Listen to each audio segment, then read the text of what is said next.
Wali murid SMA Taruna Nala Malang membuat laporan ke Polres Malang Kota. Joni melapor putranya berinisial A dibawa pulang dari rumah sakit dalam kondisi memar parah di bagian mata hingga perut. Bahkan A disebut harus mendapat 9 jahitan di bagian matanya. Joni menyebut memar-memar ini dibuat oleh tindak senioritas rekan-rekan di sekolah putranya. Adapun Joni didampingi pengacara Wahyu Ongkowijoyo menggelar konferensi pers pada Selasa 13 Mei 2025. Menurut Wahyu, peristiwa penganiayaan senior terjadi pada 16 Juni 2024 lalu. Peristiwanya bermula ketika seorang senior SMA Taruna Nala terjatuh dan merasa dipermalukan. Sang senior pun mulai menuding ada yang bertindak jahil terhadap dirinya. Belum diketahui pasti apa penyebab jatuhnya, namun sang senior segera menyoroti korban A yang posisinya paling dekat dengan titik jatuh. Seketika itu juga, sang senior memukul korban A sambil menuding korban melakukan penjagalan. Menurut Wahyu, korban A tidak melawan meski telah dipukuli oleh sang senior. 3 jam setelah tindak pemukulan, korban A dipanggil ke kamar senior.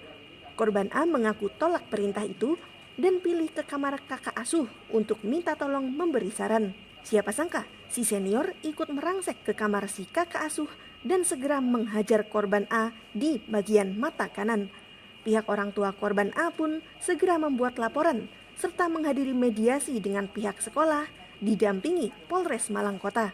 Hasilnya, SMA Taruna Nala mengonfirmasi 2 pelaku penganiayaan merupakan siswa kelas 11. Kabar terbaru menyebut kedua pelaku dikeluarkan sebagai sanksi tegas dari pihak sekolah. Namun begitu, pihak keluarga korban tetap melanjutkan proses hukum terhadap kedua pelaku. Hingga berita ini diunggah, Tribun Jatim Network masih menggali info lebih lanjut terkait hal ini. Penasihat hukum dari keluarga korban tentunya mengharap satu yang terpenting itu adalah proses ini segera dituntaskan. Karena itu menunjukkan satu bentuk kepastian hukum dari permasalahan yang ada, ya kan, perkara yang ada. Yang keduanya, tentunya seperti apa yang disampaikan oleh pihak keluarga korban, tentunya tidak akan selesai pada tahapan itu aja, ya kan?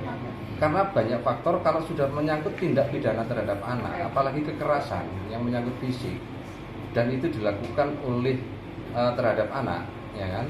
Itu tentunya akan berdampak yang cukup panjang.